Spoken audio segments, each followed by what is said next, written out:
Hello people, it's your boy Usmaan back again with another Rival Fan podcast.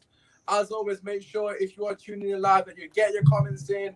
Sadly, Ahmed can't make it today. I'm not going to comment any more on that. You guys can make of that what you wish. But listen, before we get started, just want to obviously pay our respects to first and foremost Heavy D from Arsenal Fan TV. Speaking on behalf of myself here, I'm a massive fan of Arsenal Fan TV, always have been, and I've watched a lot of his content. And obviously, may he rest in peace. Condolences to his family.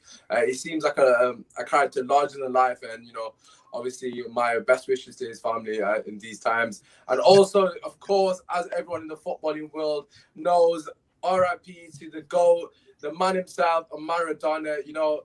That for me personally, I've not seen, well, of course I wasn't alive, but I've not seen any 90 minutes or enough 90 minutes to comment on his ability, but we've all seen the clips, we know what he's about. And just seeing all the sort of tributes from other legends such as Ronaldinho, and there's so many other players saying that they started to play football because of Maradona. It's not just about his ability, it's about the impact that he had, a bit like what Muhammad Ali did in boxing. He was a showman, and it was the impact in the way he inspired other people to get involved within the sport. I think that's the most iconic thing about Maradona.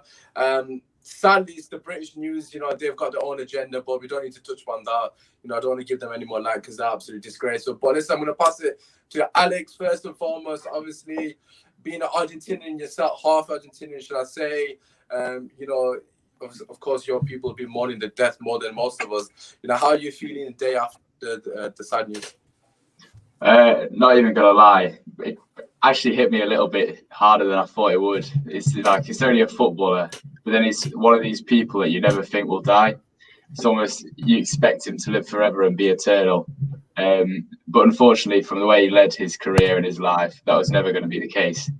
He was a special kind of player for definite. I properly appreciated him this summer after watching. I don't know whether you guys saw it, the Channel 4 documentary on Maradona. It's a really, really good documentary. It's made you see like a different side to him and the hate that he got in Italy towards the end of his time at Napoli. Yeah. But one thing's for certain is he was an absolute baller throughout his career. He made so many crap teams good. And players nowadays, I don't feel like you get many players like that who can, pull a team up from mid-table to win 2 consecutive leagues. I don't know. A special player. And obviously in Argentina, there's 3 days of mourning, so he's a special person for many Argentines, and rest in peace. Yeah, no, absolutely. Couldn't have said it better myself. In terms of what he provided for so many teams, it's good to see Napoli actually have confirmed that they are renaming the stadium after him himself. I think that was just inevitable. What he did at Napoli as well, absolutely influential in their history, really. There was a comment, okay, so I'll comment to you. I don't know if you've seen this, but your football, I suppose yours and Daniel, former manager, AVB, did you see his comments about retiring the number 10 shirt? Yeah. What were your thoughts on that? Of course, Napoli, for me personally, I'm all for Napoli sharing the stadium, paying the respects. But what were your thoughts on the AVB thing just before we I think that comment was a bit far-fetched in the nicest way. The gesture of it sounds fantastic, but I think every club individually have had their own special number 10, and they've still got their own number 10s currently playing. So I think to do that is a bit far-fetched for Napoli. The stats and kind of from knowledge and research is absolutely unreal. So I think for them to do that would be gracious, and it would be warming as well as with the stadium. I think the one thing I want to say on Maradona though is, although I wasn't around at the time, sort of when in his playing days, I've kind of followed him quite a bit as a kid. And the one thing I would say is he was ahead of his time by an absolute mile. The protection that some of the players like your Messis and Ronaldos and Hazards get now, it would never get that sort of protection if it wasn't for someone like Maradona, who he was ahead of his time in a sense. There weren't players like him at that point in time, and if it wasn't for him, the generation that we see, like the players that I've mentioned, wouldn't be anywhere near. And it would have. It's a bit of a shame. I'm absolutely gutted that he wasn't around at our time, because I think for what he achieved, what he would do right now would be absolutely ridiculous. And let me say one thing to you guys. knowing how good he actually was, imagine if he had all of his mindset at the top end of, say, someone like a Messi side of things, how much more he could have done. It's frightening to think what he could have done even more to that. So absolutely ridiculous. For me, he has to be there for top three of all time in my personal opinion.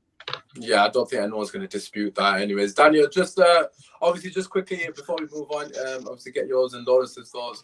What are your thoughts regarding the three things I mentioned? Obviously, Nappy changing the stadium, of course, the sad passing of Maradona, and AVB's comments to retire the number 10 ship from basically the history of the game, so to speak. Yeah, I'll try to keep it short and sweet. So changing the stadium, I think is the perfect gesture. It's something that I'm all for. It makes sense, and it's just a perfect gesture for the team that probably had his heart the most. And man, it just makes so much sense. It's a bit like what they do in the NBA when a great player, what's it called? Like he retires, he gets into the Hall of Fame. They put his jersey in the loft. So I guess, jersey in it, yeah, exactly. So I guess it's the parallel for football, and it doesn't happen enough. I think players should get to their achievements should be recognized. Maybe not retiring the jersey per se, because obviously there's going to be so many more people with those numbers. If you played for Birmingham, then obviously. I was going to say Bellingham. Legend, literally. But so to make sure we appreciate the players that should be appreciated, especially whilst they're alive. Do you get what I'm saying? It shouldn't be when they've died. You get your dues. Then AVB, just like Keisha said, I understand the thought behind it, and it's definitely coming from a pure heart. But I do think it's far-fetched a bit. Like, it doesn't really make sense. There's going to be so many more number 10s in the future. So why would every single club just stop wearing the number 10? Do you get what I'm saying? And then just Maradona, I think for me, it's more hearing about what he's done as well. Again, I mean, of course, I didn't get to watch him, but the fact that so many people can give such quality reviews about him as the player and him as a person, like sometimes we get lost in the idea that like all the other things that he did, the antics, the football side of things, and like even the off the field stuff, but him as a person, Gary Lineker, if you watched his Gary Lineker, that was amazing. The way he brought that out was amazing. Exactly, the way he delivered it, the way he did, like it's just refreshing to see that as much as football is such a great game to watch, that these guys are not just footballers, they're also people, and people who have been able to speak on his behalf. And I think for all of us, I think one of the best things will be when we do eventually die and have to pass away, if people can speak on us the same way they speak on footballers, then we've done our jobs in the world. Yeah, no, absolutely. I think in terms of what you said with Gary Lineker, I thought it was very touching. You've seen so many people come out. Gary Lineker's tribute was beautiful. Like I've seen a lot of beautiful tributes. The Kobe ones as well. Actually, I'm not a massive basketball fan, but the Kobe one got me emotional because I've seen Michael Jordan, someone that I aspired to. Obviously he's the icon of the game. So just to see Michael Jordan give that speech as well, it kind of had that game back the same kind of vibe. Obviously, Gary Lineker's not as big as Michael Jordan, of course, as we know, but it came from a place of like genuineness. So it was really nice to see. Lawrence, just to finish off, obviously, just to give your thoughts as well. And before we do go into the game, I have got to ask the question to all you guys, but we'll just throw it to you first, Lawrence. The media, right? Are they the biggest scum on the planet? Because I just don't understand what their sort of narrative is. Again, I'm not going to say the outlets, I'm not going to say Darius, but there's so many of them. I've seen so many people posting negative, as Daniel just said there, they're people as well, we make mistakes, etc. This isn't the time for that kind of stuff. Like, you don't want to be seeing this kind of stuff. And even if he has done that kind of stuff, who cares? Like, is it really relevant to the current time? Like, what are your thoughts on the whole situation with not just social media, but just these news outlets as well, man?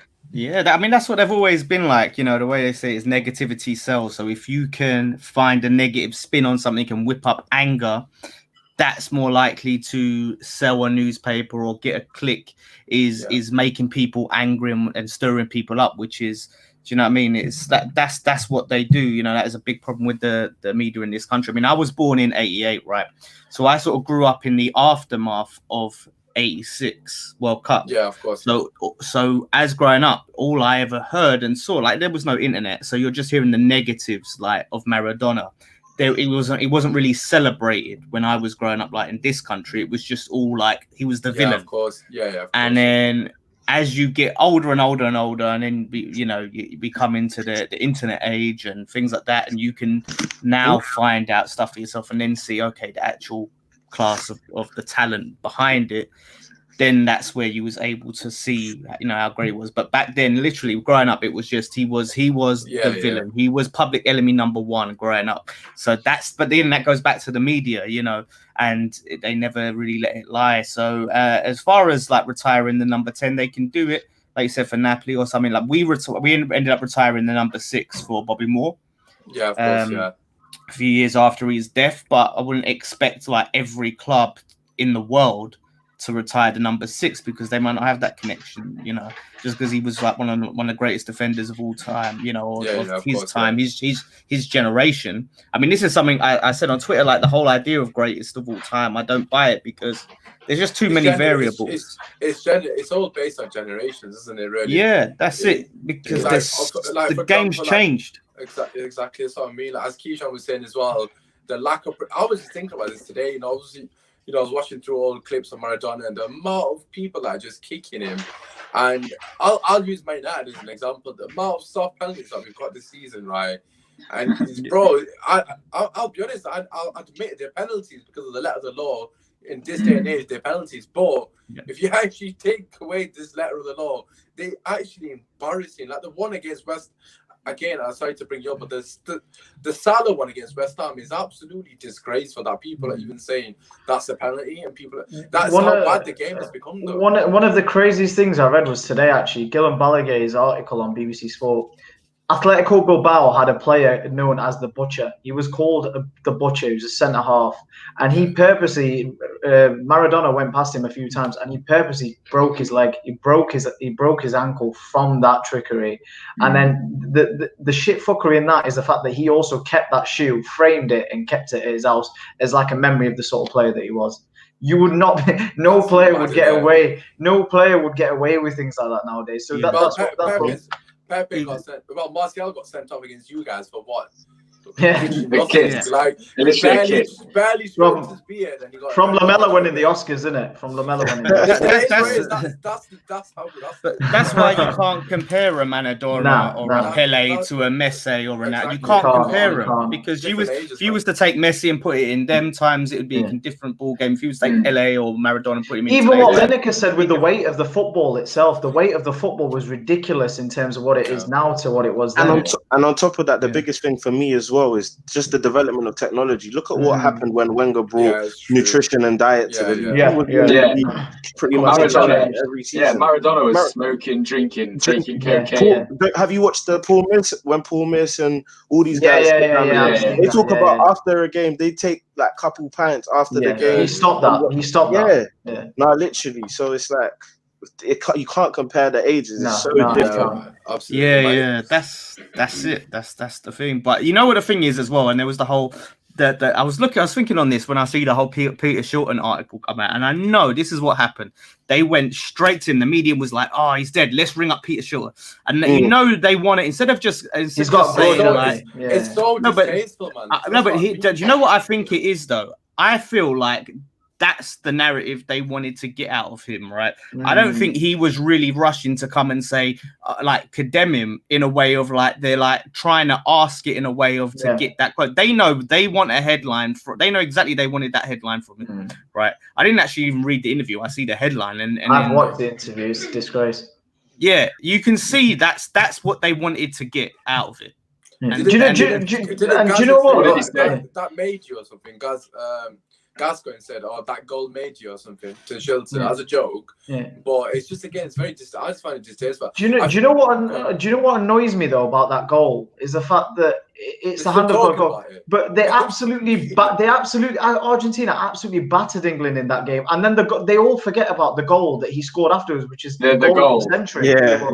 So why do people forget that? Why do people forget that? So bad, man. Do you know what I mean? Why are England acting like they were in that game? It was at a time of the Falklands War, though. Like, it was that sort of era, wasn't it? So there was that tension. I think that only builds the hatred for Maradona. Of course. What's funny is that I actually played in a football tournament a couple of years back, and when we won the tournament with my team, Peter Shilton was the one actually giving out the awards and the medals. So I actually just had a quick word with him, and when I spoke to him about it, he said that the only reason why he still speaks about it is because the media always bring it up to him. Like he never actually talks about it on a day-to-day. Yeah, it's the same thing with Ronaldinho when he lobbed Seaman in 2002. Exactly. God forbid when Ronaldinho eventually passes away, but guarantee the first person in the ring is Seaman. Guarantee it. Like, what play was he? Or remember that chick, whatever. Like, just shut up, man. Enjoy the good times. This is the problem. Life is short.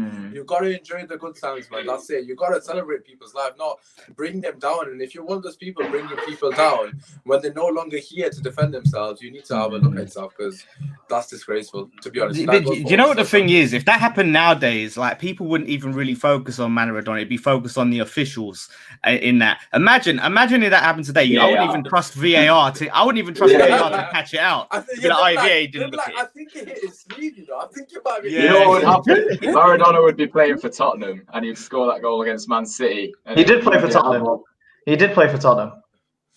Yeah. He had one game. He had one game for us. Yeah, someone sent me a thing saying that was the lowest point of his life. Yeah. Oh, great, thanks. That's what someone said. I remember. Hey, drink that one. Obviously, this is a cheeky jab, but I remember when Paul Scholes did it, and I think he got a red card in that game. Yeah. I remember Paul Scholes tried it. He tried it. He got some stuff. Oh my god! It's like, to be honest, I found it fucking hilarious. He scored it. That Scholes' one was so obvious. It was so funny. Guys, it's what you doing? Not what you doing. You could have headed it anyways. I can't imagine anyone having the front. Why would you even have the front to go? Do you know what? I'm gonna get my hand. No, literally. Mad thing. That's so crack up. It's crack up. And listen, obviously, as you can see from the way we're talking about, absolute legend. As I mentioned, I saw Ronaldinho's tribute as well on social media, and I just thought, you know what, that just sums it perfect for me. Ronaldinho is probably our GOAT, really, of not Alex's. He's a bit younger than us, but our GOAT in terms of growing up. Realistically speaking, he's in the top three. Will obviously R9, etc. I'm putting words in people's mouths here. They might not even have it in there. I was gonna say. My personal one, we'll have to do this one on the show, but mine is my top three, not in the right order, is Zidane, R9, and Ronaldo. R9 twice. Ronaldinho, Zidane, and R9. That's my top three, anyways. You can't really argue with them because the ones that are unreal in it. But it is what it is. Obviously, everyone's got their own. But listen, let's get into the show. As you can see from the title, it's the teacher against the pupil. The teacher, of course, being Frank Lampard. The pupil being Jose Mourinho. Well, we'll see in it. We'll see. Listen, as you guys know, Keyshawn Sports Chelsea and Daniel Sports Spurs. We're going to give them an opportunity to talk about the teams. Myself, Alex, and Lawrence are just going to take shots at both of their dead teams. We're just going to have a good time. We're going to give the score predictions, and we'll just get on with. I'm looking forward to this. I want you guys to make your cases of. Yeah, you guys one of you might not. You guys are going to. I don't know. Yeah, I couldn't bet on it. Like, I couldn't bet on it. So if you guys are confident, I want to state the case. Convince me. Let's just move people over to the top. Right, okay. You guys got to state your claim. Who wants to go first? Daniel, in case who's going first. Well, as the home side, I think I'll give it to Keish to go first. All right, fair enough. Do you know what it is? Do you know what? I'll tell you what it is, right? That Chelsea game yesterday actually gave me so much optimism and promise. I'll be honest, because and I'll tell you why. Because He virtually played his full defense. You know, Thiago Silva was rested to play that game yesterday. I think he played the full 90 minutes. Am I wrong, or did he take him off? 90. Yeah, and then did he play Werner and Abraham, or did he play Werner? What was Abraham? It was virtually the first team, wasn't it? Apart from maybe one or two. Would you say? You could say that, yeah. And Rennes caused them serious problems. I can't lie. It wasn't as if, you know, that they were, and it took a last-minute goal by Giroud, which Werner should have scored. My guy, by the way, about shit for defending. It took a last-minute goal from him to save Chelsea, to be honest, because that should have been a draw, really. If it wasn't for that last minute, you know, from Giroud, it should have been a draw. And this again goes back to my point and kind of your point, Usmaan, that fair enough, Chelsea have got some really good results in the league recently, but are they results you'd expect them to get? Yes. When it's come against the games where they've had the tests, your Sevillas, and even your Rennes, for example, in the Champions League, and other teams that they played against, Man United, for example, they've failed so far. You know, you can't deny that. They've not come up with the results. And again, you could say that the turning point was Man United and the fact you've not had your full squad up until recently. I get that and I appreciate that. But you can't say to me yesterday, you didn't watch that game and thought, we are suspect. We're not. It's not like we're impossible to beat. There are a lot of opportunities to hurt us at the back. That's all I saw. I saw in that game. I watched the whole game yesterday. It was a bit like a Tottenham scout, innit? Basically. And I saw the amount of opportunities, and I thought if Son was there or if Kane was there, some of the opportunities that Chelsea are giving away here to Rennes, like I'd be licking my lips. To be fair, so we've got a comment here from Benji, in case just to support what he's saying. Rennes are a very young, fit, healthy team. Sissoko could be key. And I agree. And if he keeps with the same defensive three midfielders that he had, Sissoko, Højbjerg, and Ndombele, for me, I really, really see Chelsea struggling here, especially from that game. And again, if it wasn't for that Rennes game, I would still think it was a very, very tight game, and I still do. But I think after watching that game yesterday, it makes me think that, do you know what? We've actually got a very good chance here. We've got a very good chance to get a decent result against Chelsea and pile the pressure on the rest of kind of the chasing pack. So yeah, I'm definitely a lot more confident watching that game yesterday than I was, you know, beforehand. I mean, that's. Listen, Daniel, obviously, before you say your claim, what's your response to that Rennes game? I personally think it means track shit because you were. Yeah, I was literally gonna say that. I mean, what you have to remember about that Rennes game is don't forget that we spanned a number of chances. We haven't really rested a lot of players. This week will give us a lot of time to rest as well. And just recently, we faced Rennes and beat them 3-0 when it really mattered, when we needed to win because we had just drawn to Sevilla and we wanted to consolidate on the Krasnodar win. So, I mean, the Rennes thing was we went away to Rennes. An away game in the Champions League is never easy, and we got the job done at the end of the day. The job was to just win the game, and then now when we look at the two remaining Champions League games, because we're already through, we're going to be resting players in the Champions League. So I think if you're analysing the Rennes game, especially as a rival fan, of course you're going to look at the negatives. I think it's only right that you'd look at the things that you think your team can exploit. But at the end of the day, one thing that's important to our system, and I think I've said this or I've mentioned this, the most important player to the way we play right now is Kante. And Kante didn't play in that game yesterday. And this is why we've always said, and ask any Chelsea fan, if Kante gets injured, we're in trouble. I'm even warming to the idea of getting Rice, sooner rather than later. Do you get what I'm saying? Because of how important Kante is to the current system. We don't have a DM, an active DM who can do the role effectively. The reason why I think we can beat Spurs is because I've seen the way Spurs play.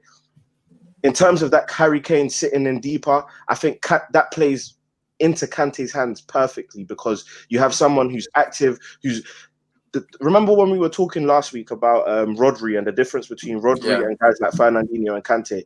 What Kante does so well, better than any DM in the world, in my opinion, is he anticipates danger. He doesn't allow the danger to arise. He anticipates it. And the key to Tottenham winning, or the key to Tottenham's system, is Kane feeding the attackers. So what happens is Kane drops deep, and then the two wingers become more narrow. And what that would do, it will allow Thiago Silva as well, another guy who is able to anticipate danger, to block off channels, block off lanes, and Kante, to handle the Kane job. The reason why I think we can win this game is because It's the versatility in our attack. If you look at our front line, we have a variety. If Werner plays, he's someone who comes in narrowed up front with either Giroud or Tammy, whoever's the one to start. And then Ziyech, he drops off a bit. He plays in crosses over the top. I think that was the problem with Man City. They didn't have a variation in the way they were attacking. Yeah, very one-dimensional. Exactly, it was all one-dimensional. We could, on one hand, cross the ball, on the other hand, play it through you. Of course, I anticipate Jose Mourinho playing a very compact style again, trying to do that job. But when I think back to the games that we've played in the league, of course, it's hard to do that because Tottenham have changed. But more or less, you do go off of head-to-heads and what's happened in the league. Lampard 2-0. And I think what is going to happen in the game again as well is that because Mourinho wants to win this game so badly, it could end up working against him because he could make mistakes here and there. I think Alderweireld is injured as well, if I'm not mistaken. He came up against Man City. So Rodden is going to go at the back with Dyer. The one, Tottenham's attack, I could go on and say Kante is going to handle this, Thiago Silva is going to handle that. I'm not disputing that Tottenham's attack is brilliant. We got a comment here from United and Harry Kane far too sharp for your defense. The thing is, though, I just think that if Harry Kane isn't in and around our defense, he won't actually be able to utilize what has helped him in the past against our defenders. But the main the one thing I've not heard you mention, Dan, all of your piece is Son, because if Kante marks Kane, right, and so does your defense, it takes 2 to 3 defenders to mark Harry Kane. By the way, because against City, it took 2. Well, who's Man City's Kante? Yeah, of course we're going to agree to disagree. But who's Man City's Kante? And again, I'm not saying that, but then I'm saying if you look at our midfield, right? Yeah. Since the first game of the season, Højbjerg was absolutely shocking. He was probably the poorest game that he's played for us.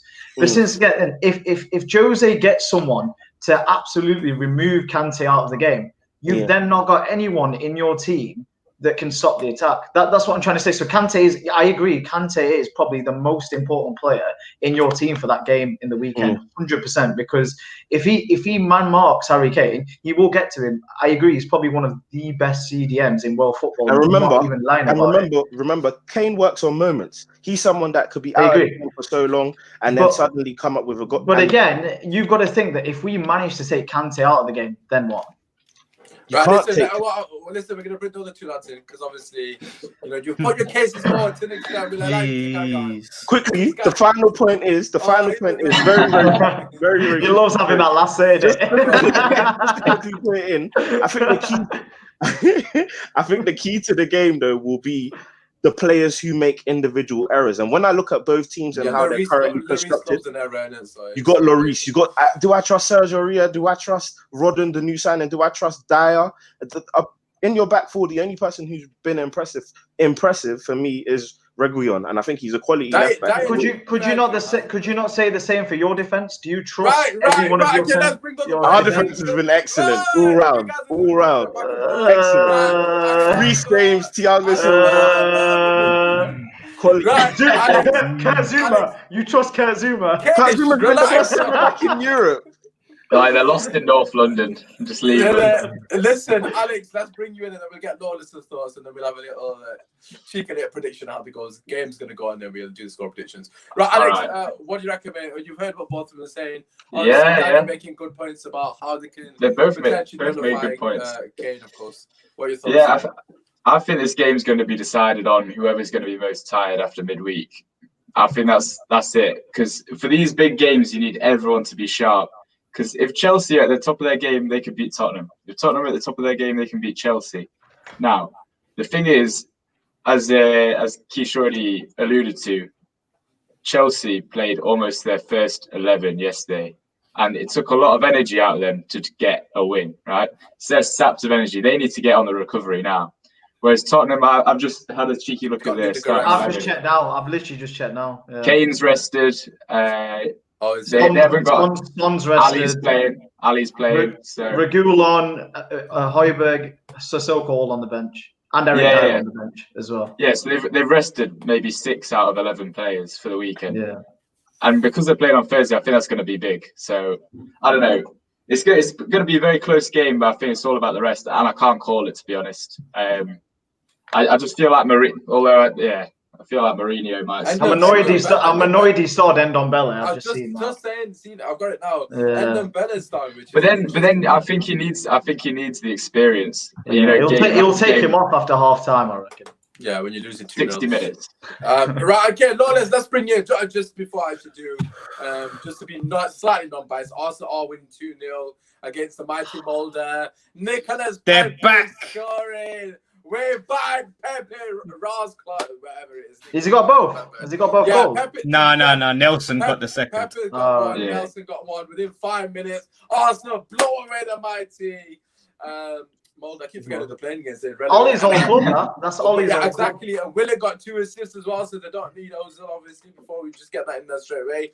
But yeah, Lawless, what are your thoughts? You've heard what the guys have said. Alex has put it down to obviously for potential fatigue. We have been, I say potential fatigue, but being one of the factors. What do you reckon, Lawless, for this game, mate? This is probably the hardest game to predict to the whole weekend, to be honest. This one is really difficult. Obviously, both teams are on a really good run of form. But both teams are susceptible to just having just some random blip, and I think,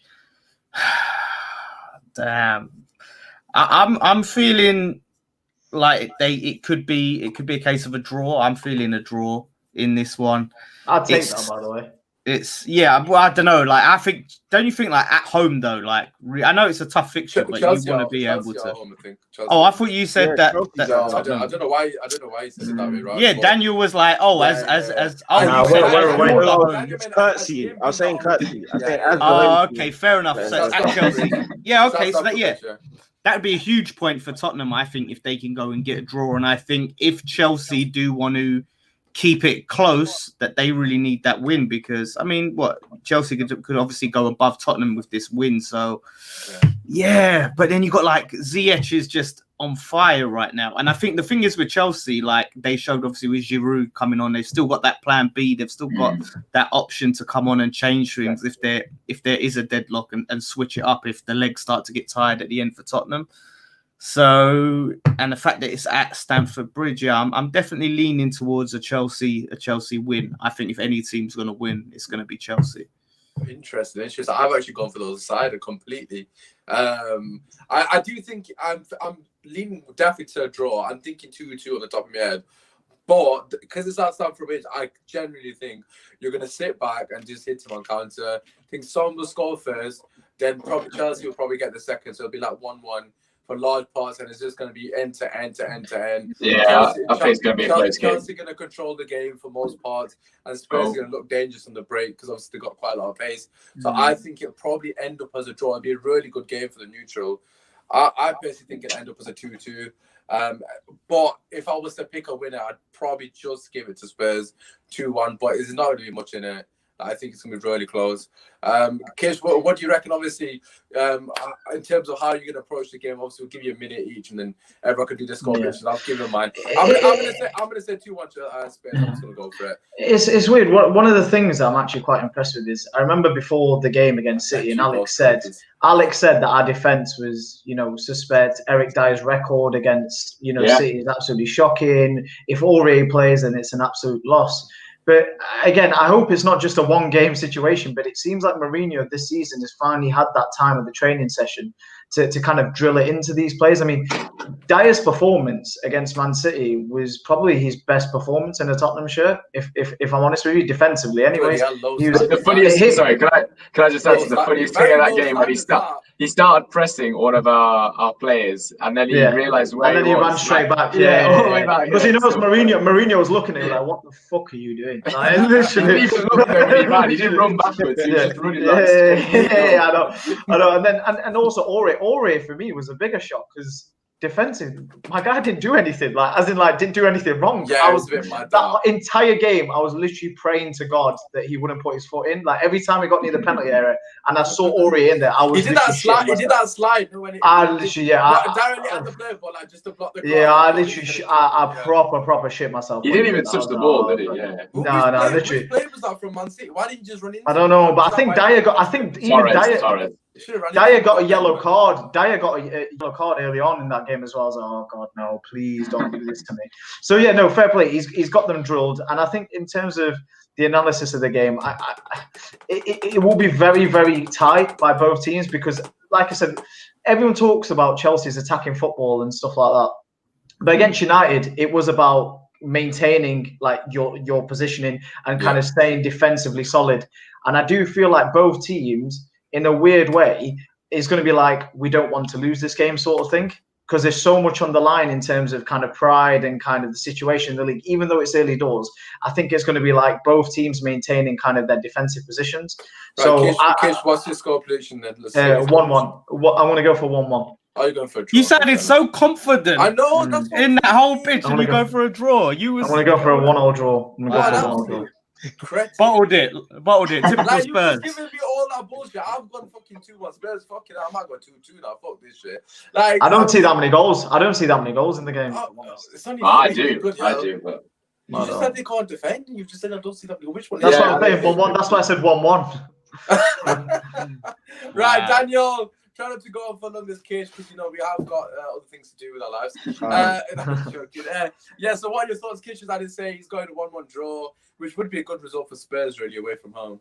Yeah, I think, look, I've already said that this Chelsea team, I think people are relying on the fact that, we've had no test. So, yeah, I guess this is the test for us, and this will really show us what this Chelsea team is about. We can only beat what's in front of us, and when we've been beating teams, it's been convincing. Obviously, the Rennes game, yes, but we showed a different side against Rennes that we can literally turn up a gear. Because even before, when Rennes scored, and people were saying Rennes were all over us, we literally had 2 chances immediately straight after. So it shows we can go up a gear if need be, and that's what's important when teams want a challenge. So based on the fact that I think defensively, we've only conceded 1 more goal than Tottenham. So we both practically have the best defense in the league.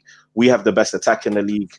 I think definitely Chelsea will win. I think the game's there to be won. I don't see it. It won't be. This is what I'm talking about, Daniel. A bit of positive energy. No. I think we'll definitely win. I don't think it's a Man United game. We came into the Man United game nervous because of previous results, what had happened and things like that.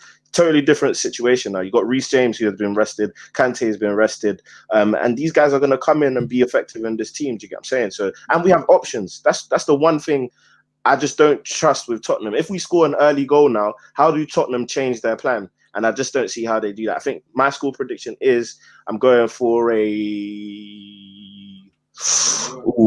stuck between 2-1 and 3-1. I can sense you a feeling of 3-1, So. Yeah. I think I'm going to go 3-1. I'll go 3-1 at home. I'm going to 3-1. That would genuinely surprise me, and I'd love to see Keaton's face on Monday if that happens. Right, United based Spurs 3-1. Ali's saying 2-1 Spurs. Come on, Spurs 2-1. All right, okay, interesting. And then Jameson 3-2 to Chelsea. So a bit of variation in the chat. Alex, what's your score prediction, mate? 3-3. But for that to happen, 3-3. Chelsea need to score first, and they need to score early to bring Mourinho's boys out. Have you written it down? Me? Yeah, I thought you wrote it down because you looked down to. I thought you written something down. Nah. Lotus, what are you going for? I'm gonna go 2-1 Chelsea. 2-1 Chelsea. I'm feeling like. Oh, so we've got every score. We've got two Chelsea winners, 2 Spurs winners, and then you got 2 draws. Never mind. Yeah, Lotus, sorry, I was just cut you off there. What were you thinking? Yeah, no, that's all right. No, I wasn't gonna go on some random deep analysis. I've said my thoughts. Listen, I'm backing what Daniel's saying there. Like he said, I just feel like Lampard, where he's changed it and mixed it, and he's tried so many different lineups, different formations, different ways of playing. I feel like he has the ability to change it up if things aren't quite going according to plan. And a lot of the players there are on some really good form. Kante, Mount, Ziyech, all of that. I think they're looking. Could be a game for Bale. This off the bench. Do you know what I mean? True. Depends how he plays tonight. If he plays well tonight, then. Because he started. Could be. I don't think Bale will be the same guy that we all thought he'd be, though. No, he won't be. He won't be. Yeah. But he's still got the talent. Yeah, 100%. 100%. Yeah, true. It only takes one free kick from 25 yards with his left foot. The funny thing is, or he could change the game against Chelsea, like change the game against West Ham, and come with the 3 goals. The funny thing is, I can understand if anyone leans towards Tottenham just based off the Mourinho factor. Like, I fully understand I'm not even basing on that. I'm just basing on the fact that. But didn't Lampard beat Mourinho last season? Yeah, twice. He did. Twice. It's 2-0. Yeah. Oh, it's 2-0. Jeez, straight in there. But he's a vengeful man. He's a vengeful man. That pat on the head of Ollie. Wait, he did it on purpose. He did it on purpose. Yeah, I love that. It was crack up, though. I'm not gonna lie. I can't even deny it. I thought you motherfucker. Fair play to you, but I can't deny it. I love Jose, but my love's gonna be put to one side for one weekend, and I love him the week after. You love him? Okay. Yeah, Jose's my goat. Chelsea fans can't not love. If you're a Chelsea fan, you can't. Yeah. Well, you say that. Me and Kish know one Chelsea fan. Yeah. I can't wait to get that DVD edition when we beat you in it. DVDs on. Yeah. I'll get that on Blu-ray. I'll get it on Blu-ray. Don't worry. Jamie's saying, evening. Yes, Jamie, what you're saying? Get your score predictions in May. Right, let's move on to another team. Obviously, as it always works, we always focus on one game in particular, and then the other games we'll just go through them as quick as possible. What was your prediction, Usmaan? What was your prediction? I've got 2-1 Spurs. I think they'll just nick it. I'm kind of torn between 2-2 and 2-1, but I'll just give it to Spurs, and then we'll see what happens. And I might be completely wrong. But anyways, moving on. Let's talk about West Ham, because we barely spoke about them on the Monday. So Lawless going to start. You know what? I've got to be honest, right? I'm looking. Oh, he actually is on Monday as well. Actually, this game, so we're gonna have to be early. Right. So I'm just looking at this game, West Ham, Aston Villa, and this is the typical game, right? That I've not got a clue what's gonna happen because both teams play good attacking football at the moment. You know, Aston Villa. We've seen what they did to Arsenal. They're absolutely humiliating, man's just pissing on them, getting to dance about and whatnot. Lawless, what do you reckon? How are you feeling? Because Grealish is on fire at the moment, really. Yeah, but they've been kind of inconsistent, Aston Villa. Like, they started off really, really well, and then they'll just get some random losses. Like, they'll just, like, if I look at their results, because they lose their last game. Yeah, they lost to Brighton. They beat Arsenal 3-0. The week before that, they lost to Southampton 4-3. So their defense is there to be got. They lost to Leeds 3-0 before that, and then they had their madness. They lost 3-0 to Leeds. They lost 3-0 to Leeds, yeah. So this is the thing. Like, we've been scoring goals consistently. We've been very good at the back. 2 back-to-back clean sheets. So, and Ross Barkley is said to be injured, who has been amazing. Yeah, hamstring. Yeah, wow. Which is big news for us because he's been like up there with Grealish, one of their best players. So it's with the thing is with me, the West Ham and me, it's always that, can I dare to hope for 3 wins in a row? Can I dare to hope for that? Like, am I asking too much? It's like, but like the way things are, Antonio said to be back and fit. So whether he's on the bench and Allaire started, which I prefer, I'd rather not, especially with hamstrings. I'd rather have him on the bench as an option, start with the same team. But maybe I want to see Ben Rama in. I really want to see more of Ben Rama. I think he could be key. But yeah, I'm feeling fairly confident, and I don't like it. Anytime I feel confident, I don't like it at all. Oh God, I can relate to that feeling too often, sadly. This would be huge, though, really, because that would just be push you to that top 6. Yeah, I mean, we'd go above Aston Villa if we win this on 7. So they're on 15. We'd be on 17 points. So it brings us level with Southampton on 5th. So obviously we're going to beat Southampton. So goal from that. I'm joking. Yeah, help us out. We'll try and help ourselves first. Our goal difference is already better than Southampton. That's the thing. We've got a goal difference of 5, which is like same as Liverpool. And a lot more than most teams. So, like I said, we're scoring a lot of goals and we're conceding not so many goals. So, we're looking good in that respect. It's just hoping that we don't have any silly little errors. And that's the thing that worries me is Grealish likes to go down. He loves to go to ground. And we see with the Salah incident, the way he likes to dive, but you almost put in a situation where you allowed him to do that by making that tackle, rather when you could just keep tight to him. And I can see Grealish doing that. you know, and that's the only thing that really worries me. And of course, he can pull off a little bit of brilliance here and there, but yeah, it's his diving that worries me the most. Yeah, he's diving all the time, but again, I don't like that guy at all. I can't really say much. Right, okay. Listen, let's come to you, Alex. What are your thoughts? West Ham against Aston Villa. As Lourdes has already alluded to, West Ham defense of late has been fantastic, and I didn't think actually Villa's forwards been that bad. I think it's because the Arsenal win. I just completely didn't acknowledge that they've had. So they're not actually on good form at all. They've beaten Arsenal, who are obviously a dead team, so it was an easy win for them. And then the other games they've kind of just lost like 3, so they've lost 4, lost 3, won 1. So what are your thoughts, Alex? What do you reckon? Yeah, conceded quite a lot of goals. Yeah, it's as you said, Usmaan, it's a tough one to call. I don't know. I am feeling a West Ham win just because of Dan's confidence, but you know, you never know what could happen. Yeah, you do need to trust the rival fan and what they think, because to be honest, Moyes got it back and he's got them running. I think it could be 2-1. I think. Yeah. You're going 2-1. You're going 2-1 West Ham. Yeah. Well, to be fair, for my fantasy team, if Grealish goes, I'll take it. So 4-0, so you probably back a brace now. Daniel, what you reckon, man? I think it will be an interesting one. I think for West Ham, it's literally one of them situations. Like, remember when Dan was talking about the Fulham game, how this one could be the game after all the positivity, Fulham could go on and win. And I think West Ham made that game much harder than it should have been, really and truly.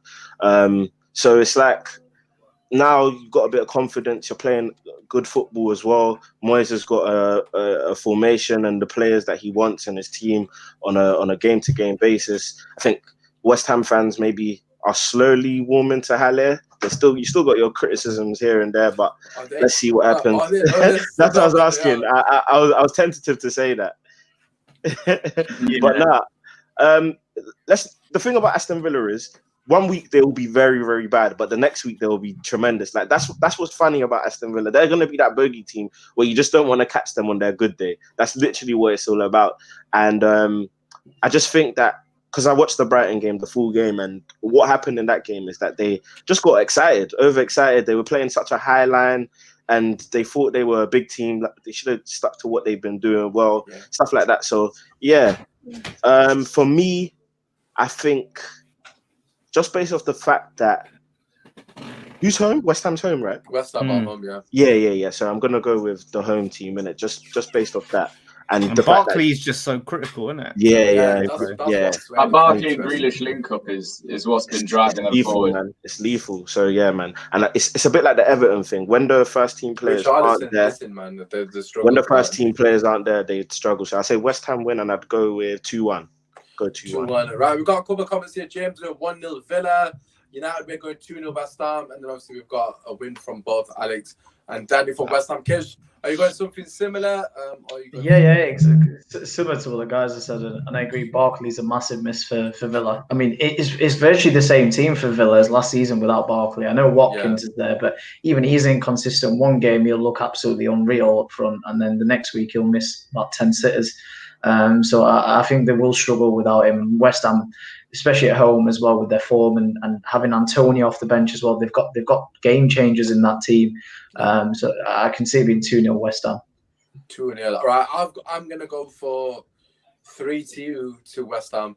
I do think Barkley's gonna be a massive miss, but I do think Aston Villa on the day have got goals in them, as I've shown already.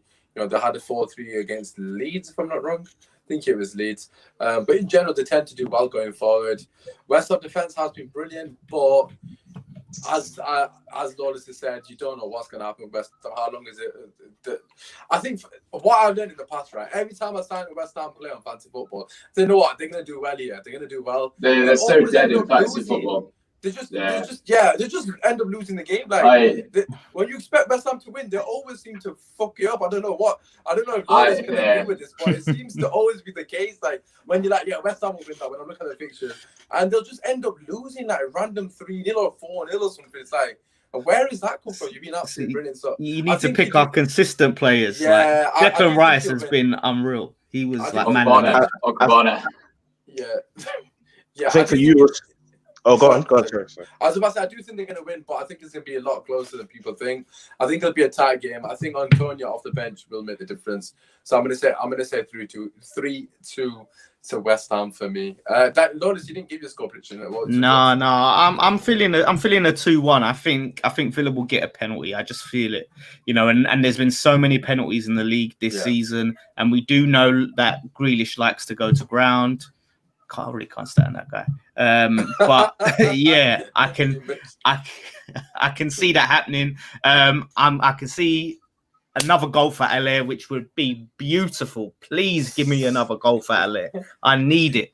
And yeah, like I said, if Ben Rama comes off the bench, I think he's going to make a big contribution. And I think Antonio as well coming off, I think he can get a goal. So maybe Antonio and LA could get a goal. If I can get them two on the pitch at the same time, it'd be beautiful. So 2-1, please. That would be huge. Take us up into them European places. Yeah, it's exciting. I've just looked at the table. Honestly, you'd be genuinely like within the mix. So fair play. Well, you're definitely gonna go up one place because obviously you're playing Aston Villa if you win. Right. Anyways, let's move on to the other team. It has finished 3-0 to Arsenal. Balogun getting the third goal. I believe he's a young striker. A lot of Arsenal fans wanting to play. Keita, so if I'm not mistaken, that's his first senior goal. Where's Martinelli, by the way? How long's he been injured? He's injured. I think he's injured for the whole season as well. Time, man. I think he's still celebrating that goal he scored against Chelsea. For real. But listen, let's go past the Wolves. Arsenal at the Emirates, they desperately need a win. Of course, at home, they desperately need to win in the league. They're struggling at the moment. As we said, Arsenal's goal of the season is a penalty against Man United. If that doesn't say everything you need to know about Arsenal's current vein of form in front of goal, Kish, we'll start with you, mate. Arsenal taking on Wolves. What do you reckon, mate? This is not a good game for Arsenal, I'll be honest. Especially with that Wolves team, because the thing is with Wolves, they've got to the stage where they're very consistent. Unlike Aston Villa, you know what you're going to get from a Wolves team. Defensively, they're going to be solid at the back. And in midfield, with the likes of Ruben Neves and Moutinho, who can hurt you and swing a pass from nowhere. Up front with Jimenez, they've got someone where if you even give him half a chance, he's either going to hit the target or score. That's what happened. I mean, the last game, I think it was Jimenez that shot from about 20 yards, I think, hit the goalkeeper, and then Neto was there to clean it up. And for me, they've got such a solid team. When I look at that Wolves team, I'm like, it's a solid team from sort of back to front, and they've got players all over the pitch that have sheer quality. And I think with Arsenal, it's going to be the same old thing where he'll probably put Aubameyang on the wing. He'll probably put Lacazette up front, especially with Pepe being out. He'll probably have to do that and maybe play Reece Nelson. Willian, obviously with that professional coaching for world-class footballers. So obviously maybe with him they have half a chance. But it's the same old thing. It's the same old thing. He's gonna play Elneny. He's gonna play Xhaka. And there's or Ceballos maybe, and there's not going to be anyone there to break down that Wolves defense, in my opinion. So I can see it being a comfortable one for Wolves, if I'm honest with you. Right, we've got James here saying Wolves. I hope 2-0. I actually don't agree. I know Wolves, got slapped by West Ham not so long ago. I think 4 games ago, if I'm not wrong. 4-0, yeah, of course. Well, that was mental. But since that game, what I was about to say is, if you look through their results, they've only scored 1 goal in each game. They've got 2 1-1s in there against Newcastle, Southampton, and I think they lost 1-0 to someone. I think it was Leeds, if I'm not wrong. They beat Sheffield United 2-0. Nah, they beat They lost to Leicester. Leicester, yeah, sorry, that's it. Leicester. They lost 1 to Leicester, which isn't really a bad thing. Obviously, Leicester a good team. But what I'm saying is they don't actually score that many goals. Wolves don't. Don't get me wrong, I think Arsenal defensively are quite good. I think this is going to be an unbelievably low-scoring game. It's going to be like a 1-1 or a 1-0. Either way, I can't really see it being more than that. Daniel, what do you reckon? I think for me, I think Wolves are due a performance. Do you get what I'm saying? And I think Arsenal are the team that you'd want a performance from. But at the same time, I think Arsenal are due a performance. I think Arteta will get that game where it's like, okay, cool, can we build from here? So it just depends on the perspective. Do you think it's going to come in this game? Do you think Wolves are going to get the win that they want to kickstart their season in this game as well? Because I think for Wolves as well, it's been stop-starty a bit. They've changed a lot of players in their team as well. So yeah, it just depends on what side of the fence you really fall on. I think Arsenal at home, right? Yeah. It's a tough one, man. It's really tough. I'm gonna go for a 1-1 draw. I still think That's what I'm thinking as well. Arteta hasn't convinced me that he has an attacking plan. He has a pattern of play that he can rely upon in terms of the way his team attacks. And now you're going to go into the game. If Oba plays on the left again, he's just going to get lost in the game against a three at the back. So it's just going to be, something's got to give. Something's got to give. Yeah, I'm leaning for a 1-1 as well. Obviously, Arsenal not scoring a goal in open play for God knows how long, so they need one anyway. So for their sake, hopefully they can get a goal. For our sake, hopefully they don't, because Arsenal fan TV would be beautiful in terms of meltdown. Alex, what do you reckon? Arsenal against Wolves at Emirates. Well, from the last game that Wolves played, I'd fancy Wolves in this. I don't know if you saw the stat that all 10 outfield players for Wolves had a shot on target the other day at Southampton. Oh, wow. So I mean, they're getting people up there, they're getting shots, and they're not playing like Arsenal. So I think it's going to be a 1-0. Wolves have got a bit of confidence back. I know they only drew 1-1 Southampton, but it was a hell of a game, and I thought Wolves played really well.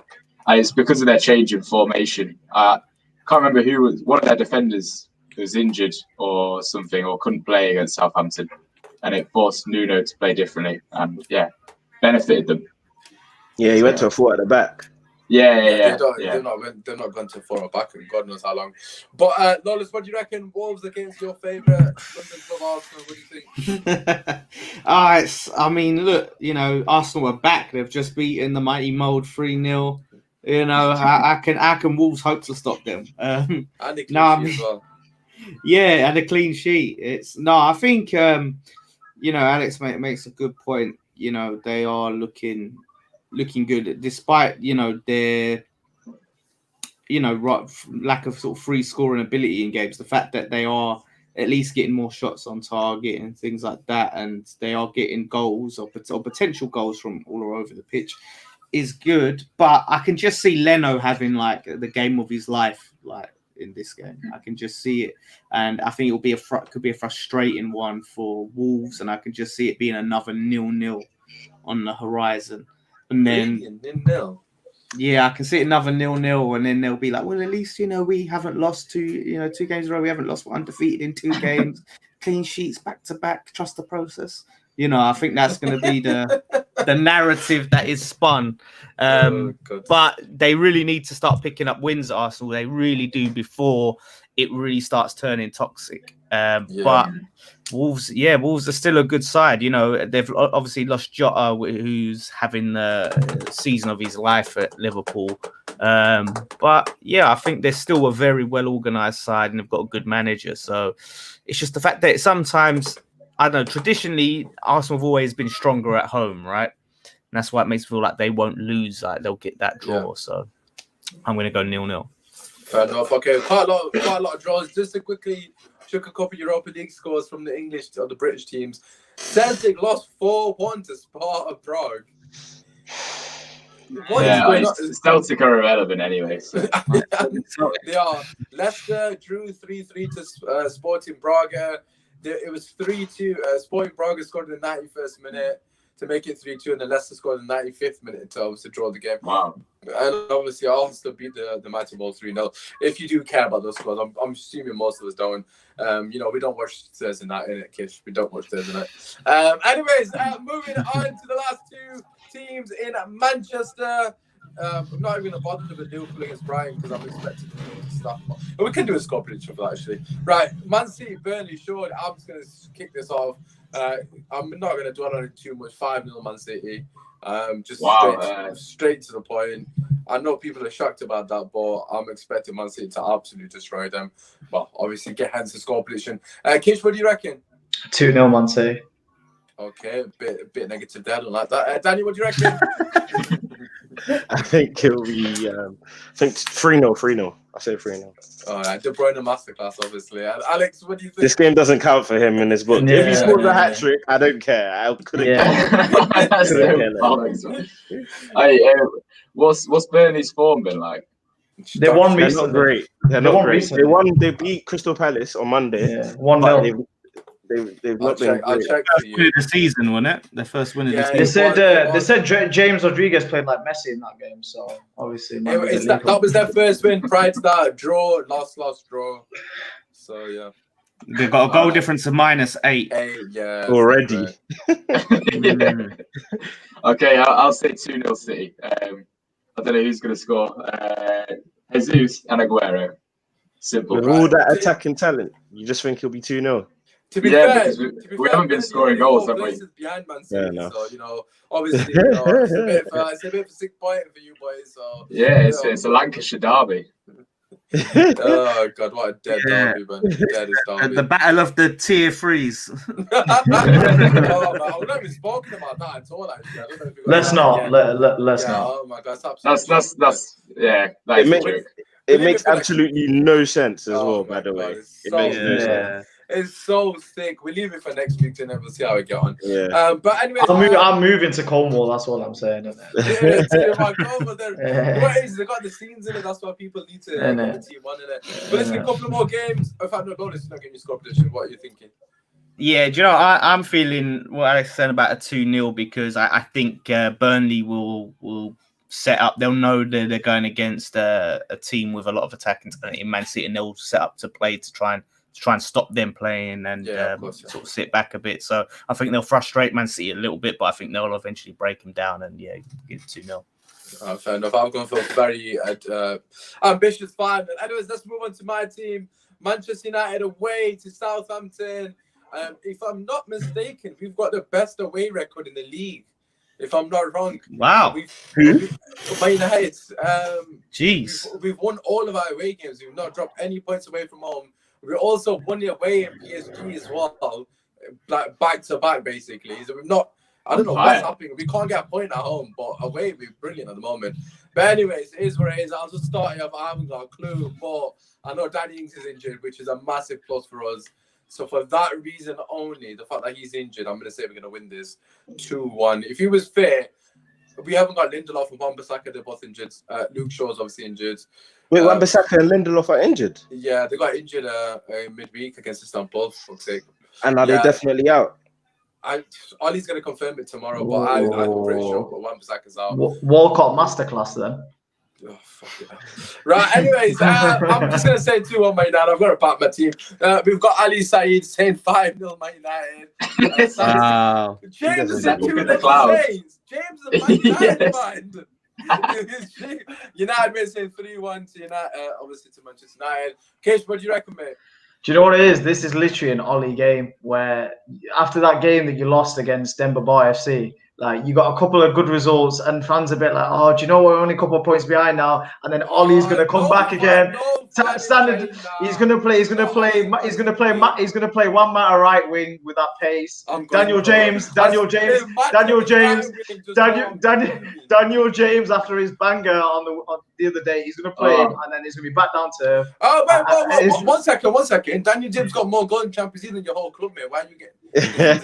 What about his career? Where's Harry Kane at? Anyways, it's all right. Not same level. Harry Kane is at Europa League club. Listen. How many Audi Cups does Dan James have? That's what I thought. Listen, yeah. But what I'm saying is, this is ideal for Southampton. This game, for me, 2-1 Southampton. Well, if you lose to Southampton, it's gonna be back on the bloody get him out nonsense. Yeah. Listen, I can't be asked with it. But Danny, what do you recommend? If Wan-Bissaka and Lindelof are injured, who's gonna play right back? And to be fair, we have got this cover. We've got Twan-Sabi in centre back and Bailly both fit. So one of them, probably Twan-Sabi. And then who's gonna play right back? Williams. So it's not bad. Williams is right-footed though, so he actually is a right back. So he's suspect. It's not bad cover. He's defensive. If Alex Ferguson was about, he wouldn't be playing. Nah. Well, we've got Fosun Mensah Williams, so it's not like we've got luxury of fair enough. Yeah, you have to go with Williams then. But I think you'll win. I think it's one of them games I want you to lose, but I think you'll end up winning the game anyway. It's gonna be some dead performance. Yeah, but you'll win. And at the end of the day, really and truly, for me, my assessment of Man United right now is it's just all about the wins right now. I don't think there's a clear. 100%. If we win this game, we can still win the title, as Kish would say. So we're still No, literally. just know, do you guys know what Kish said at halftime against West Ham? Do you guys know about this or not? What did he say? No. You don't know. No. Look back at the chat. Go on. No. Go on. Find the picture. 3.5 obviously, fair play was gassing. I was gassing for him as well. Fair play. Can't knock it. It was unbelievable. And he was like, "No, what? I think Spurs could do it this season." No. Find the proof. Find the proof. We're in the spirit. I said top four after the Newcastle game. That we drew, I said top four. You know what? We're in the mood of finding evidence right now. Yeah, listen, Keith, you see the way we done Moose. What's funny about the Moose thing? Sorry, I have to put on because I just decided. Yeah, when we were talking about it, I said, let me actually go and look back at what he actually said.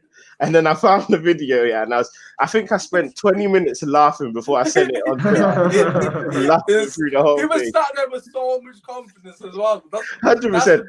I think the funniest video definitely was when pigs fly. Coach just put on pigs flying. When he said that, wow, when pigs fly, Aubameyang will go on a goal drought. Wow. And it happened. Yeah, it happened. That is hilarious.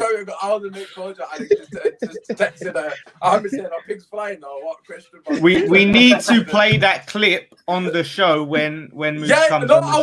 I was gonna play it. But obviously it's not here, what you need to do, Usmaan, when Moose next comes, get a graphic of I'll be like, Just make it the background, isn't it? You know what? He's seen that video and he's gonna wait until Aubameyang scores again to come back on the show. I bet.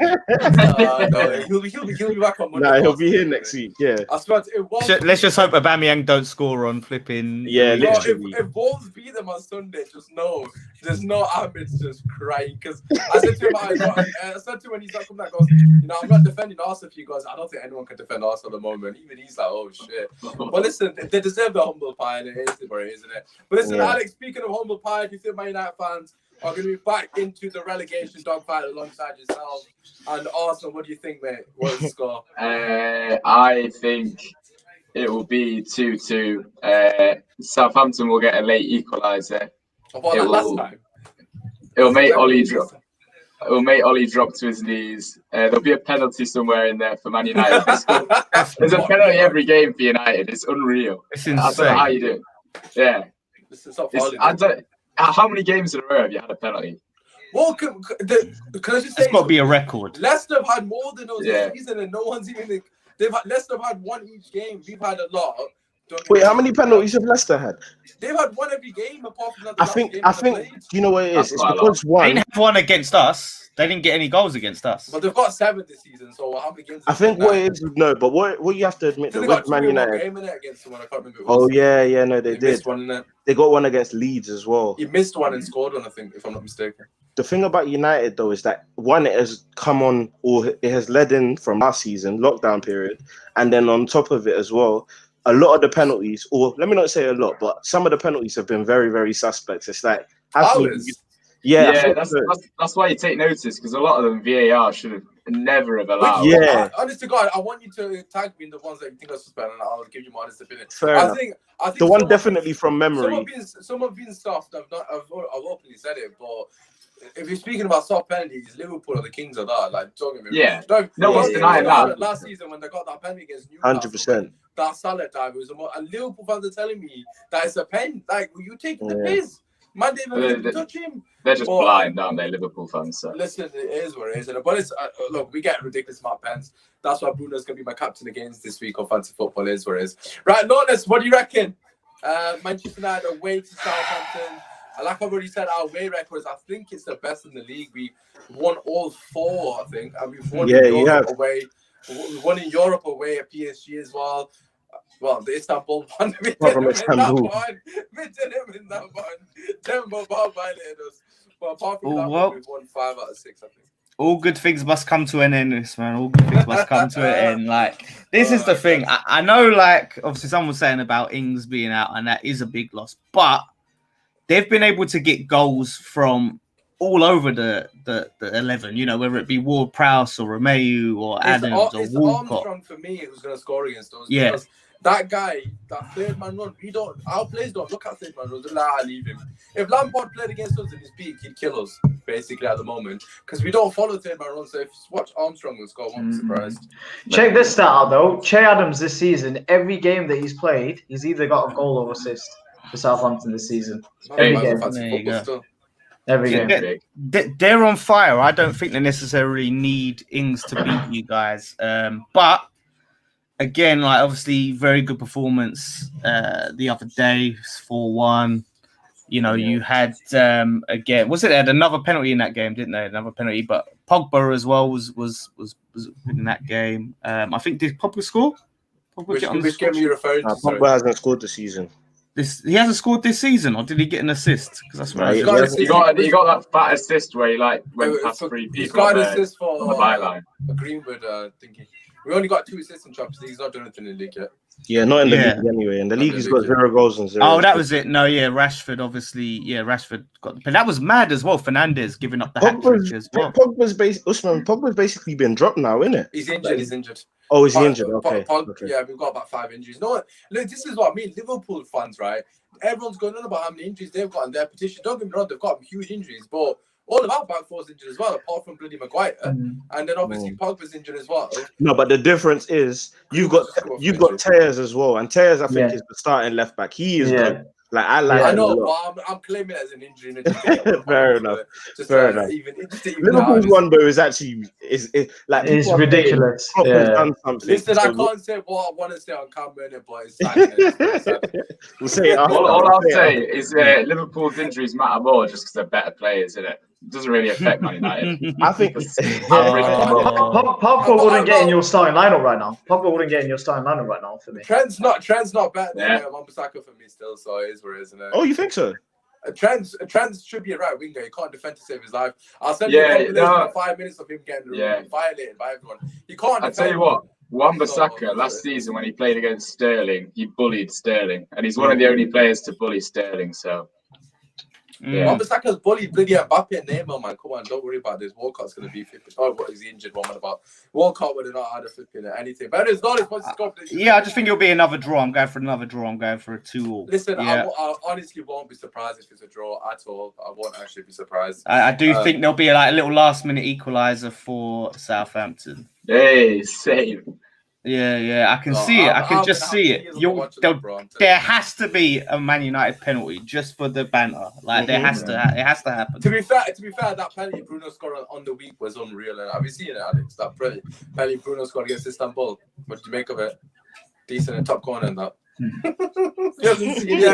tell you what, though, Ward-Prowse is gonna love that free kick. We give so many stupid free kicks. Do you know what I mean? Did you see De Gea's save attempt to that free kick? Shut up, man. Man was rating him the other day. I was literally raving about him the other day. And then he literally turned up. Come on, Usmaan. It was bad. No, allow him. Only because obviously, if not for goal line technology, that wouldn't have been given as a goal. Yeah, De Gea can't get beat for that. I was saying on the watch line, he ain't scoring past De Gea from me, and then he's conceded. Oh no, man, so be quiet. But anyways, let's move on to Liverpool Brighton quickly, and then we'll finish on Everton Leeds, which is set to be an absolute banger of a game. Brighton Liverpool, we'll just do a quick score prediction. Liverpool away. Liverpool love winning these games. It'll be like someone like Shaqiri or some shit like that that'll score. I'm gonna buy Jota and Fast Football. I've gone for it. I'm gonna say 3-1 Liverpool. Kish, what do you reckon? 2-1 Liverpool. 2-1 Liverpool. Daniel, we've got a comment here, Kish, for you as well. Kish thinks he's gonna win the league. 3-1 Liverpool. Yeah, Alex, what are you saying? 1-1. Go for a lot of draws this week. I feel like Liverpool will fluff it up. Yeah, they put a lot of it. That's wishful thinking. I think they put a lot of energy into that Atalanta game. That's all I'll say. There has to be a rebound. That was a bad game, though. Yeah. That was horrendous. James got Liverpool 1-0. And Lawless to finish. What do you reckon? Yeah, 2-1 Liverpool. I think they might concede first and then come back to win it. Yeah, So they always do that. It's so jarring, man. I can't stand them. Can't stand them. But anyways, I can't say what I really think. Anyways, we'll just finish on Everton Leeds because I generally think this could be a game of the week because both teams can't defend and they love attacking. So I'm gonna say 4-3 to Everton. Yeah, I'm going for that. Kish, 3-2 Everton. Daniel, what do you reckon? I'll go 2-2. Make sure you captain Calvert-Lewin. Just my piece of advice. Is it? I was thinking of captaining Bruno because we get at least one pen this game. Fair enough. I captained him last week and it worked. So yeah, I captained DCL as well. So. I don't know if it's a captain. I'll have to think about it. I might go for Grealish against West Ham defense. Alejandro, what you say? 3-1 Leeds. Oh, okay. Was not expecting that. And Lawless, what do you reckon? Everton Leeds. 3-2 to Leeds. Obviously, Digne is injured. He's out. Ankle. Yeah, he's out. Yeah. Which could be a big loss. Well. So even 3-1 is probably a good shout. You know what? I might have to. But then again, the replacement left back is really good though. Nkunku. I love him. If he hasn't really had enough game time, he might not be sharp enough to really come in and make game it. to come into, against Leeds. That's a Leeds fast-paced game. Really fast-paced, yeah. Bloody hell. Yeah. So 3-2. I'm going to stick with 3-2 because I do think Leeds are. I mean, even obviously it's Arsenal, so they're toothless anyway. But other than that, they're susceptible at the back to leaking goals. So 3-2. Fair enough. Listen, that is your show. Obviously, as always, make sure you drop a like and subscribe to the channel. Hopefully, you've enjoyed our two specialists giving their information, giving their thoughts regarding the big game of the weekend. Spurs taking on Chelsea. For me, as a neutral, I've got to be honest. I just hope it's a draw because it means if we win, we can still win the title. As kids say. Anyways, I'm looking forward to Monday, seeing who's going to be gloating, who's going to be there to be able to have the bragging. To be fair, whoever wins between Chelsea and Tottenham, if it is a win, they have every right to talk. And like I said, if we win the league, you're all finished. Like you're all finished. You're going to see me ever again. No, this is what I mean. Finished. I'm going to violate all of you. Tottenham fans are already getting excited after a couple of wins. But all I'm saying to you is it's not going to happen. But if it does, you've all had it. Listen, if that ever happens, there won't be a show on that front. Just know, if it gets to the point where you're looking like you're going to win it and you come down to our ground and we cost you, just know that you're never going to hear it. I mean, you've done it already. We've done it before, and we can do it again. Just tell you one of my favorite moments in recent times. It's got to be that Hazard top bins against Spurs. Battle at the Bridge. That game was great. What do you reckon? The day you bought the league. To be honest, though, to be fair, that game didn't really make a difference, though, because we were going to lose the league anyway. It's not because Leicester was so clear. Leicester was so clear. Very close. Yeah, I mean, they were though. Come on. But that game had the edge. It confirmed it. Diego Costa and Hazard. You know what? Costa is the biggest rat in football. I'll be honest. It annoys me so bad. Like his time at Chelsea was the worst thing ever. Like I love him. I hated him. Costa's my biggest regret in terms of Chelsea choosing a manager over a player. Like I think Costa could still be. Was it Joe? Conte told him by text, "I don't want you anymore." And then that's so weird because Conte literally left the season after as well. Man. Exactly, that's what I'm saying. I hate when managers do that. Yeah, Costa was a very good. I think Costa could have had it would have been a PL like. You reckon? Legend, 100%, man. He scored goals for fun, and he was bullying everyone. I remember what he did to Man City. Yeah, not that long ball when it was just Costa against it and he chested it. Yeah. Make it 3-1. And bullies, he put. The funniest thing I've seen is when. The funniest thing I've seen is when Henderson stands up and squares up against him. It's the best thing ever. I remember when he was getting players sent off against Arsenal players, like against Arsenal. Yeah, he got Gabriel sent off. Yeah, Gabriel. About Costa, he never got one red card for Chelsea. That's mad. Crazy. Yellow every game. That is so. That is so weird. Like, he's like one of the biggest bastards in Premier League. Yeah, bro, I hate him. He goes in 2-footed challenges. Bro, there was one. I swear he genuinely flying kicks. Didn't get sent off. No, that was against Man City. I swear that. Yeah, he 2-footed Aguero, injured him. Yeah, that was disgusting. In the penalty box. And it was another penalty. I thought. Oh, listen, we can talk about that another time. I'll talk about off air. Listen, Oh, we're still live. Always, listen, it's still live, but it is what it is. Anyways, peace. We'll catch you in a bit.